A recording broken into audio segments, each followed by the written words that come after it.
Hello guys, welcome back to my YouTube channel Made UPSC Easy।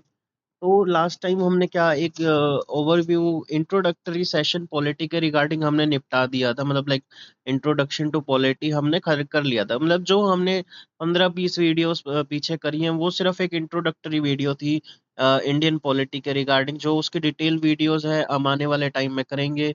If you need special classes you can leave a comment. तो आज से हम similarly एक introductory session start करने जा रहे हैं ज्योग्राफी को लेके।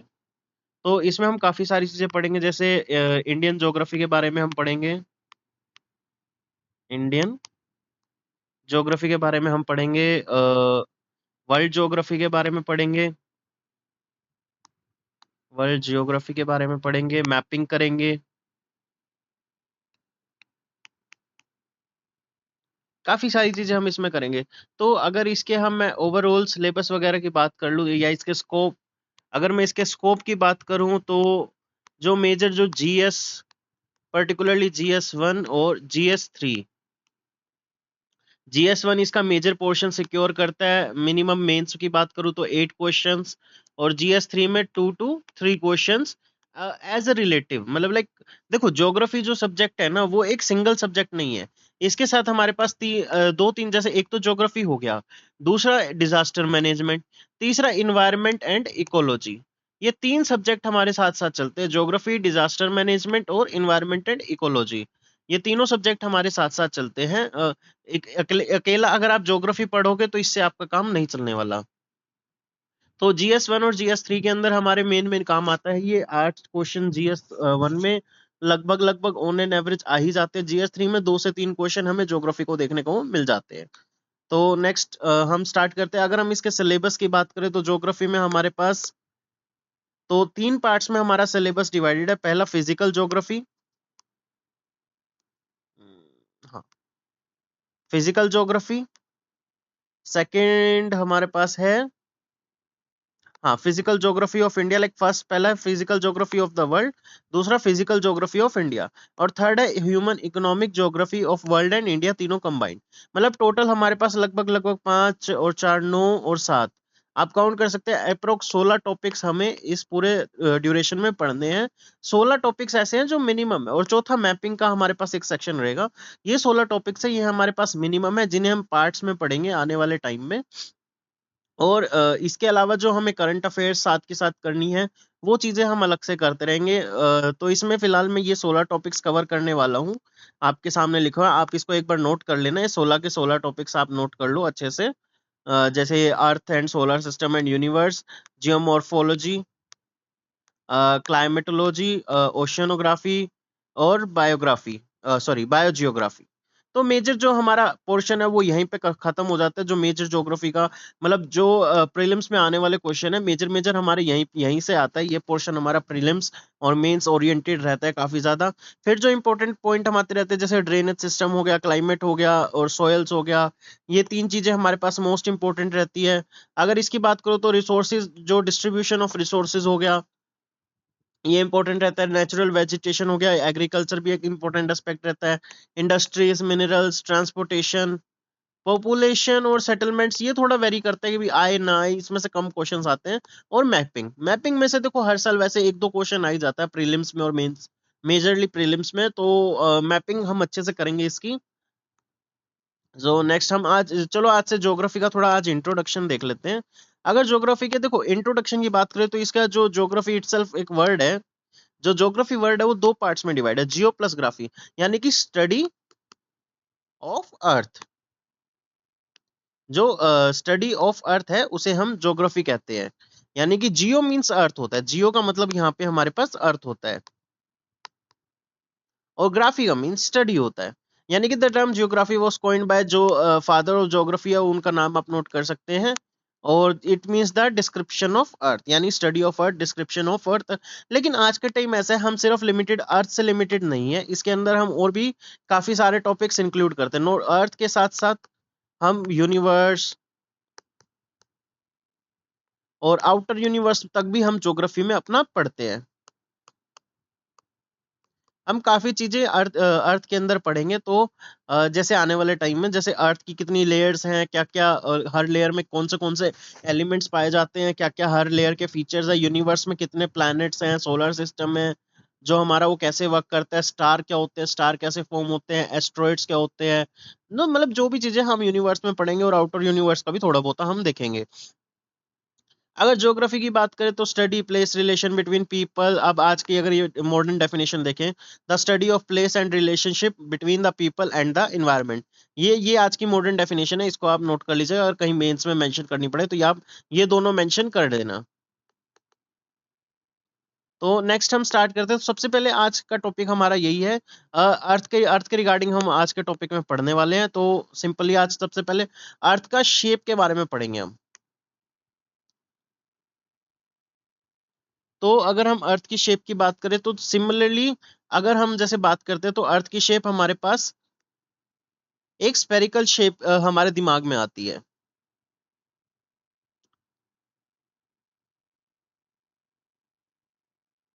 तो अर्थ की हमारे एक स्फेरिकल शेप दिमाग में आती है काफी ज्यादा, अगर हम जब इसकी डीप स्टडीज में जाएंगे। बट एक्चुअली जो अर्थ की शेप है ना वो स्फेरिकल नहीं है। अर्थ की शेप कुछ इस तरह की है, यानी कि जो जो ये खड्डे आपको दिख रहे हैं यहाँ पे हमारे जो ओशियंस है, जो ओशियंस के ट्रेंचेस हैं वो सब यहाँ पर है। तो जो अर्थ की शेप है ना परफेक्ट स्फेरिकल नहीं है। अगर हम इसको और क्लियर बनाने की कोशिश करें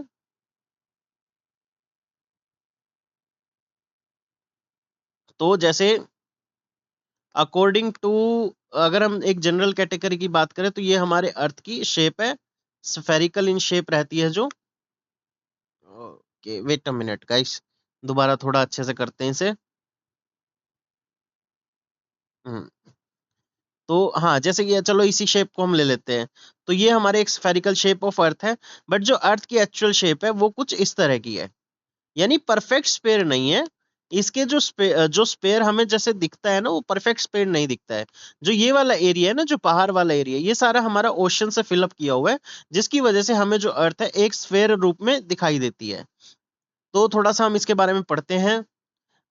it is not a perfect sphere but flattened on poles and bulge. जो जैसे जो अर्थ है वो फ्लैटेंड ऑन पोल्स है, और जो बल्जी एरिया है वो इक्वेटर पे इकट्ठा हुआ है, बिकॉज जो अर्थ है वो अपने एरिया एक्सिस पे रोटेट होती रहती है। तो जो सेंट्रीफ्यूगल फोर्स है वो चारों तरफ अर्थ के लगता है, due to continuous spinning of earth. Our shape is called geoid कहते हैं और ओबलेट स्फेरॉइड कहते हैं। तो देखो अब यहाँ पे को सबसे बड़ा क्वेश्चन आता है कि भी भैया एविडेंस क्या है। यानी कि आपने कह तो दिया, चलो हमें दिख रहा है कि भी जो अर्थ की शेप है वो एक स्फेरिकल शेप है, एक ज्यूइड शेप है। बट सर उसका आपके पास एविडेंस क्या है? मतलब हम ऐसे तो कुछ मान नहीं, क्योंकि देखो जो अर्थ की शेप बताई थी वो काफी पहले बता दी गई थी। लेकिन जो हमें जब सैटेलाइट्स बाहर गई, आउटर स्पेस में गई, उन्होंने फोटोज क्लिक करी, या जब जो फर्स्ट पर्सन है वो आउटर स्पेस में गया, उसने जो वहां से देखा, तब नीचे वापस धरती पे आके बताया कि नहीं हमारी अर्थ ऐसी दिखती है। Because earlier to this study, जब तक हमारे पास प्रूफ नहीं था तो डिफरेंट रिलीजन्स थे जो अर्थ को डिफरेंट तरीके से डिपिक्ट करते थे। यानी कि जैसे अगर कुछ रिलीजन्स की हम बात करें, कुछ रिलीजन्स की बात करें वो अर्थ को फ्लैट बताते थे। कुछ रिलीजन्स की बात करें या कुछ स्टडीज की बात करें तो अर्थ को स्क्वायर शेप का बताते थे। कुछ रिलीजन्स की बात करें तो वो एक सर्कल मतलब लाइक डोनट शेप का बताते थे। तो डिफरेंट डिफरेंट स्टडीज थी, हर रिलीजन की या हर पर्सन की अपनी एक फिलोसफी थी। लेकिन जब तक हमें एक प्रॉपर रीजन नहीं मिला इसका, तब तक हमारे पास डिफरेंट डिफरेंट फिलोसफीज थी जो हमें ट्रस्ट करना पड़ा। जो हिंदू अगर स्क्रिप्चर्स की बात करें तो वहां पे सबसे पहले मतलब लाइक हिंदू स्क्रिप्चर ही था जिसको जहां पे अर्थ को राउंड बताया जाता था। अदरवाइज सबकी अपनी अपनी एक थ्योरी थी, उसके अकॉर्डिंग सब उसको बिलीव करते थे। तो जो सबसे पहला एविडेंस था जो अर्थ की स्फेरिकल शेप प्रूव करने का था, जो सबसे पहला एविडेंस हमारे सामने आया वो 1519 से 1522 के बीच में आया। यानी कि जो सरकम नेविगेशन बाय मैगलन। मैगलन एक वो थे जैसे क्या कहते हैं उसे, जो बाहर काफी ज्यादा जैसे क्रूज पे जाते हैं, या पहले के टाइम में जैसे वो समुद्री समुद्री यात्री थे। मैगलन एक उस पे वॉयज पे निकले थे, मैगलन और उनके कुछ साथी थे, वॉयज पे निकले थे 1519 में to 1522 to explore the earth. तो मैगलेन ने उसको नेविगेट कर रहे थे और उसके जो जूनियर थे वो उनका नाम ये था, मुझको इसकी स्पेलिंग पढ़नी नहीं आ रही, आप इसे पढ़ लेना। जो मैगलेन की डेथ हुई उसके बाद जो स्पेनिश फंडेड एक्सपेडिशन था, एम टू फाइंड इनका एम था to find the western sea route to the spice land, यानी स्पाइस लैंड मतलब इंडिया। यानी कि उस टाइम क्या हो रहा था भैया, सब अपने इंडिया के खोज में निकले हुए थे, टोटली लोग पागल हो रखे थे इंडिया को खोजने में। बट इन्होंने बाय द टाइम कुछ चीजें नोटिस करी। कुछ चीजें क्या नोटिस करी?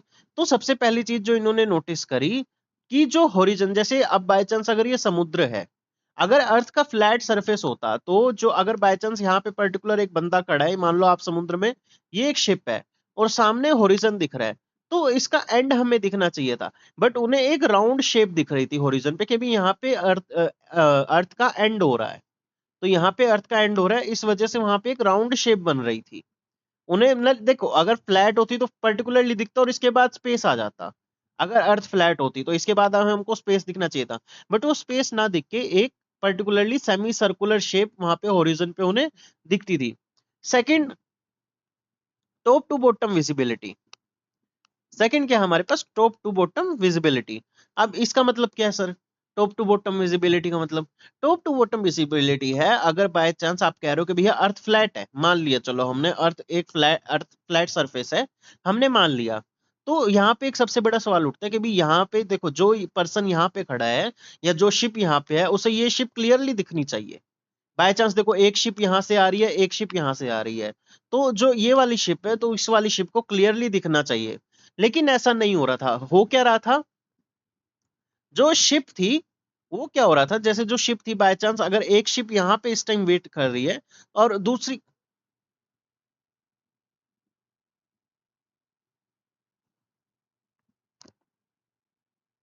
Sorry guys for the disturbance, let me get back to you. जैसे जहां पे यहाँ से अगर एक शिप आ रही है और एक यहाँ से शिप आ रही है, तो यहाँ पे सबसे पहले क्या हो रहा था, जो इस शिप का फ्लैग था ना, वो सबसे पहले उन्हें दिख रहा था। मतलब पूरी शिप नहीं दिख रही थी, जस्ट उसका जो सबसे ऊपर का एक फ्लैग था वो सबसे पहले दिख रहा था। सिमिलरली इस शिप वालों को इस शिप का फ्लैग सबसे पहले दिख रहा था, क्योंकि देखो अगर फ्लैट होता तो क्लियर शिप दिखनी चाहिए थी, बट हमें शिप नहीं दिख रही थी, सबसे पहले फ्लैग दिख रहा था। फिर ग्रेजुअली धीरे धीरे धीरे धीरे जैसे जैसे वो पास आती जा रही थी, जब वो बहुत पास आ रही थी, मतलब लाइक बहुत ज्यादा पास आ जाती, तब वो क्लियर शिप दिखती थी। अदरवाइज सबसे पहले फ्लैग दिखना शुरू होता था, फिर उसका डेक दिखता था, फिर उसका मतलब जो नीचे वाला पोर्शन है वो दिखता था, तो धीरे धीरे दिखता था। तो यहाँ पे सबसे बड़ा क्वेश्चन यहाँ पे उठा, अगर देखो अर्थ फ्लैट है तो हमें जो शिप है वो क्लियर क्यों नहीं दिख रही, हमें ऐसे धीरे धीरे ऊपर उठती हुई क्यों दिख रही है, कि मान लो वो किसी खाई में से ऊपर उठ के आ रही है। तो दूसरा उन्होंने यहाँ ये कंक्लूजन दिया कि जो मतलब दूसरा एविडेंस ये दिया कि भी जो शिप है वो टॉप टू बॉटम व्यू कर रही है, विजिबिलिटी उसकी टॉप टू बॉटम है, ना कि क्लियर विजिबिलिटी नहीं है सरफेस पे। फिर तीसरा इन्होंने दिया sunrise and sunset in different different time at different places. जो सन, जैसे आप पूरे अर्थ पे वो वॉयज कर रहे थे, पूरे अर्थ पे वो वॉयज कर रहे थे, मान लीजिए अगर एक फ्लैट सरफेस होता, तो मान लो अगर एक पर्सन यहाँ पे खड़ा है, अगर ये फ्लैट सरफेस है और सन यहाँ पे है, तो वो एक ही टाइम पे, मतलब इस पूरे एरिया पे एक ही टाइम पे सन राइज करेगा और एक ही टाइम पे सन सेट करना चाहिए, है कि नहीं? लेकिन ऐसा नहीं हो रहा था। वहां पे उस टाइम क्या हो रहा था, जैसे डिफरेंट टाइम में, मान लो ये पूरा अर्थ का सरफेस है, तो यहाँ पे अगर 4 PM पे सन सेट हो रहा है, तो यहाँ पे एग्जैक्टली 8 PM पे सन सेट हो रहा था। तो उन्होंने ये चीजें नोटिस करी अपने वॉयज के टाइम पे, यानी वो ढूंढने निकले थे स्पाइस लैंड को, यानी इंडिया को ढूंढने निकले थे। बट उन्होंने एक नई तरह की स्टडी ही सबके सामने ला के रख दी। अगर यहाँ पे 4 PM पे सनसेट हो रहा था अब उनकी घड़ी के हिसाब से, तो उसकी नेक्स्ट जगह पे वो 8 PM पे हो रहा था। यानी कि अगर मान लीजिए, just for an example, London में सनसेट हो रहा था 4 PM पे, तो उसके 4 कंट्रीज दूर रशिया में हो रहा था 8 PM पे।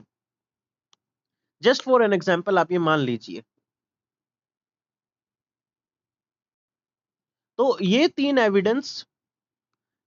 एविडेंस हमें दिए कि भैया जो अर्थ है वो फ्लैट नहीं है, वो एक राउंड है, वो एक राउंड सरफेस है, वो फ्लैट नहीं है। बट क्लियरली देखो, ये एक स्टडी थी, ये एक फिलोसफी थी, ये एक मिथ, मतलब एक थ्योरेटिकल माइथोलॉजी थी, माइथोलॉजी कह लो चाहे कुछ भी कह लो। उस टाइम हमारे पास कोई क्लियर कट प्रूफ नहीं था, जब तक जो स्काई मतलब लाइक स्पेस में सैटेलाइट नहीं गई और उसने वहां से हमें फोटोज नहीं भेजे। तो ये सिर्फ एक स्टडी थी उस टाइम तक, इसका कोई हमें सॉलिड प्रूफ कह सकते कि सॉलिड प्रूफ इसे कंसीडर नहीं कर सकते थे। लेकिन यहां से हमें ये पता चल गया था कि भैया कम से कम जो भी है, अर्थ फ्लैट तो कतई नहीं है, अर्थ एक राउंड राउंड शेप जरूर है। अर्थ फ्लैट तो कतई नहीं है, चाहे कोई और शेप बेशक हो। फिर देखो जो धीरे धीरे साइंस जैसे जैसे एडवांसमेंट आई, तो जो साइंटिस्ट जो उस टाइम जियोलॉजिस्ट कह लो या साइंटिस्ट कह लो, उन्होंने पूरी अर्थ को डिवाइड कर दिया कुछ इमेजिनरी लाइंस में, जिन इमेजिनरी लाइंस का नाम हमने दिया लैटिट्यूड और लॉन्गिट्यूड। अब लैटिट्यूड और लॉन्गिट्यूड क्या है सर, आप पूछोगे, तो देखो नाम से ही पता चल रहा है, जो लैटिट्यूड है वो लेटे हुए हैं और जो लॉन्गिट्यूड है वो लटके हुए हैं। यानी कि जो लैटिट्यूड है वो इक्वेटर से लेटे हुए, जो जो लाइंस है इमेजिनरी वो लैटिट्यूड है, और जो लटके हुए हैं ऊपर से वो लॉन्गिट्यूड है। मतलब एक सिंपल कंटेक्स्ट में, बट एक्चुअल में लैटिट्यूड क्या है, एक्चुअल में जो लैटिट्यूड की अगर हम बात करें, अगर हम एक एक्चुअल लैटिट्यूड की बात करें तो लैटिट्यूड क्या है, मान लीजिए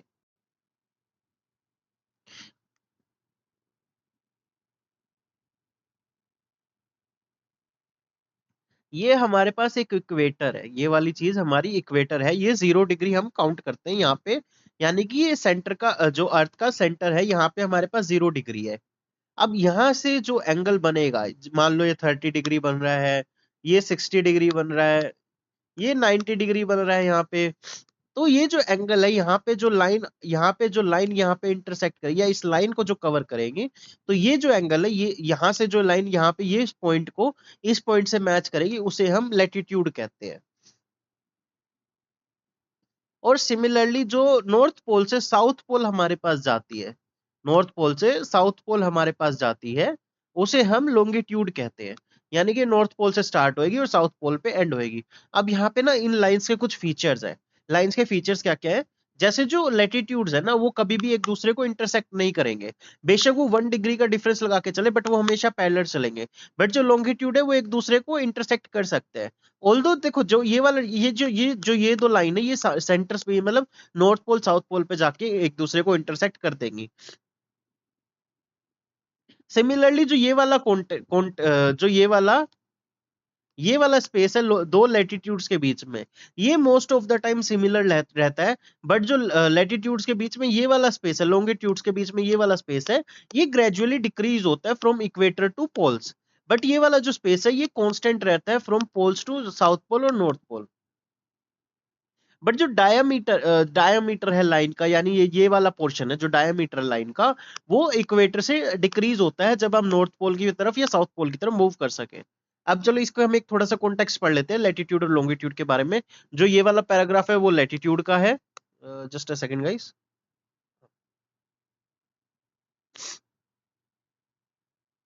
जो ये वाला पैराग्राफ है वो लैटिट्यूड का पैराग्राफ है और ये वाला लॉन्गिट्यूड का, आप एक बार अच्छे से पढ़ लेना। Angular distance between the point on the earth surface measure in the degree. यानी कि जैसे मैंने बताया जो ये वाला एंगल है, यानी कि अगर ये 30 जैसे ये यहाँ से ये एंगल है 30 डिग्री है, तो ये जो डिस्टेंस है दो एंगल्स के बीच का उसे हम लैटिट्यूड कहते हैं, north and south of the equator. Equator हमें हमेशा हमारा 0 डिग्री पे रहता है। फिर ये 30 मतलब 1 2 3 4 5 6 ऐसे 360 डिग्री का हमारे पास चक्कर ये इक्वेटर लगाता है। यानी कि यहाँ से 180 पहुंचेगा, 180 से फिर यहाँ से 0 से शुरू हो जाएगा तो 180, तो टोटल हमारे पास 360 होता है। तो लेटीट्यूड डू नॉट इंटरसेक्ट अभी हमें पढ़ा। लेटीट्यूड लॉन्गेस्ट जो लेटीट्यूड है वो हमारे पास इक्वेटर है। Length of latitude decreases from equator से, जैसे जैसे आप पोल्स की तरफ जाओगे तो ये जो लेंथ है लेटीट्यूड की डिक्रीज होती जाएगी।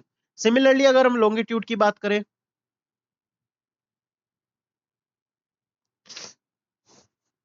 तो जो angular distance between the place east और west of prime meridian is consider 0 degree longitude.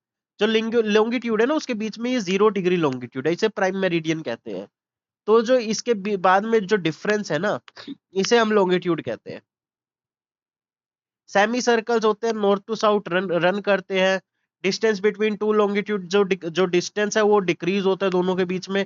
जैसे जैसे इक्वेटर से ऊपर या नीचे मूव करते जाओगे जो दोनों का डिस्टेंस है वो डिक्रीज होता जाएगा। अब यहाँ पे इंडिया से कौन सा पास कर रहा है, जो 82.5 degree east tropic of cancer India से पास कर रहा है और ट्रॉपिक ऑफ कैंसर से इंटरसेक्ट कर रहा है एट मिर्जापुर। और ये 82.5 डिग्री ही हमारा स्टैंडर्ड टाइम है, इंडियन स्टैंडर्ड टाइम है। अब यहाँ पे एक ग्रेट सर्कल क्या है, ग्रेट सर्कल की थ्योरी क्या कहती है, ग्रेट सर्कल क्या है, a circle which with the largest circumference, जो सर्कल है उसका largest that can be drawn on a globe called as great circle, यानी कि जो एक ग्लोब के ऊपर हम लार्जेस्ट सर्कल ड्रॉ कर सके। अब लार्जेस्ट क्या, मतलब कुछ भी, कोई भी, किसी भी उसका लार्जेस्ट सर्कल हम ड्रॉ कर सके, उसे हम ग्रेट सर्कल कहते हैं, और ये इनफाइनाइट हो सकते हैं।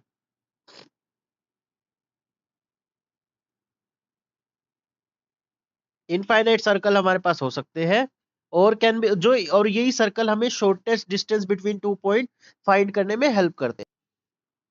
तो जैसा कि आप इस वीडियो फोटो में देख सकते हैं यहाँ पे, अरे पहले वाला भी रिकॉर्ड हुआ कि नहीं हुआ, चल बात नहीं। ये जो ये वाली पिक्चर है, ये हमें लैटिट्यूड के बारे में दिखा रही है, और ये वाली पिक्चर हमें लॉन्गिट्यूड के बारे में दिखा रही है। तो लैटिट्यूड ये देखो, ये पे ये हमारा 0 डिग्री पे इक्वेटर है यहाँ पे, और यहाँ पे ये जो एंगल बना है ना इक्वेटर से, ये 30 डिग्री का बना है, और इस पॉइंट से इस पॉइंट पे जो लाइन कनेक्ट कर रही है उसे लैटिट्यूड कहेंगे। सिमिलरली ये एंगल 60 डिग्री का बन रहा है, और ये एंगल हमारे पास 90 डिग्री का बन रहा है यहाँ पे। लॉन्गिट्यूड की हमने बात करी थी अभी, प्राइम मेरिडियन से जो लाइन यहाँ से सेमी सर्कल प्राइम मेरिडियन से हमारे स्टार्ट होते हैं, तो जो प्राइम मेरिडियन गुजर रहा है ये हमारा लंदन के पास से गुजर रहा है, इंग्लैंड यूके के पास से गुजर रहा है। तो जो इसके ईस्ट वाली साइड है, मतलब जो इसके राइट वाली साइड है, इसे हम ईस्ट कहते हैं, और जो इसके लेफ्ट वाली साइड है इसे हम वेस्ट कहते हैं। इसलिए हम कहते हैं ना भैया लंदन हमारे वेस्ट में है, तो इस वाली साइड को हम वेस्ट कहते हैं। जब हम लेफ्ट साइड ट्रेवल करेंगे इंडिया से, तो हम वेस्ट की साइड ट्रेवल करेंगे, और ईस्ट राइट साइड ट्रेवल करेंगे तो हम ईस्ट की साइड ट्रेवल करेंगे। तो ये 0 डिग्री पे हमारा प्राइम मेरिडियन है, जो ये एंगल बन रहा है 30 डिग्री का बन रहा है, तो यहाँ पे ये जो लाइन इंटरसेक्ट कर रही है इसे हम लॉन्गिट्यूड कहेंगे। सिमिलरली यहाँ पे नॉर्थ पोल 90 डिग्री पे, आर्कटिक सर्कल जो ये आप, हाँ ये चीजें आप याद करना, ये चीजें ये इंपॉर्टेंट चीजें, ये याद करने की चीजें आपकी सारी। वेट अ मिनट गाइस, हाँ ये वाली चीजें हैं जो ये, ओहो, जो ये वाली चीजें, ये याद करने की चीजें, थ्योरेटिकल नॉलेज है कि भी कौन से पॉइंट पे, जैसे हमारे पास ना काफी जो मोस्ट इंपोर्टेंट सेमी कुछ सर्कल्स हैं, कुछ लैटिट्यूड्स हैं जो हमारे लिए काफी ज्यादा इंपॉर्टेंट है, जैसे आर्कटिक सर्कल हो गया, ट्रॉपिक ऑफ कैंसर हो गया, इक्वेटर हो गया, tropic of Capricorn, Arctic circle और साउथ पोल। तो ये जो किस एंगल्स पे इक्वेटर से बन रहे हैं वो चीजें हमें याद करनी पड़ेंगी। जैसे जो ट्रॉपिक ऑफ कैंसर है वो 23.5 डिग्री पे बन रहा है इक्वेटर से, जो आर्कटिक सर्कल है वो 66.5 डिग्री पे बन रहा है नॉर्थ में। तो ये चीजें हमें याद करनी पड़ेगी। अब यहाँ पे इंडिया के रिगार्डिंग सबसे बड़ी एक इंपॉर्टेंट चीज है कि भी जो ट्रॉपिक ऑफ कैंसर है, जो इंडिया के बीचों बीच से गुजर रहा है, जो ये वाली लाइन आप देख पा रहे हैं, तो देखो यहाँ पे कई बार क्वेश्चन आ जाता है कि भैया ट्रॉपिक ऑफ कैंसर इंडिया के कितने स्टेट्स के बीच में से गुजर रहा है, कितने स्टेट से पास हो रहा है, तो ये हमारे पास 8 स्टेट से पास हो रहा है, सबके नाम आप पढ़ सकते हैं। ये ट्रॉपिक ऑफ कैंसर हमारे 8 स्टेट से पास हो रहे हैं, और सेंटर ऑफ इंडिया से पास हो रहे हैं। ये ट्रॉपिक ऑफ कैंसर क्या कर रहा है, नॉर्थ और साउथ में इंडिया को डिवाइड कर दे रहा है, यानी कि ये मिडल से पास हो रहा है बिल्कुल ही। So thank you so much guys, आज के लिए बस इतना ही, वीडियो ज्यादा लंबी हो जाएगी। कल से हम रोटेशन ऑफ अर्थ या मूवमेंट ऑफ अर्थ स्टार्ट करेंगे, और मोस्ट प्रोबेबली हम सोलर सिस्टम, मतलब लाइक एक टॉपिक कल खत्म कर देंगे। सो thank you so much guys for watching, please do share subscribe my channel. थोड़ा सा यार वीडियो शेयर कर दो, अगर कोई जेन्युइनली देख भी रहा है तो। कंटेंट मैं ठीक ठाक बना दे रहा हूँ, बट एक दूसरे देखो, थोड़ा सब्सक्राइबर बढ़ेंगे ना तो थोड़ा बेस बढ़ेगा, और मेरा भी बनाने का और वीडियो और अच्छी मेहनत करने का मेरा भी तभी मन करेगा। So thank you so much guys for watching, please do share and subscribe my channel. Stay tune for next video. Okay, bye bye, tata, good morning to all of you.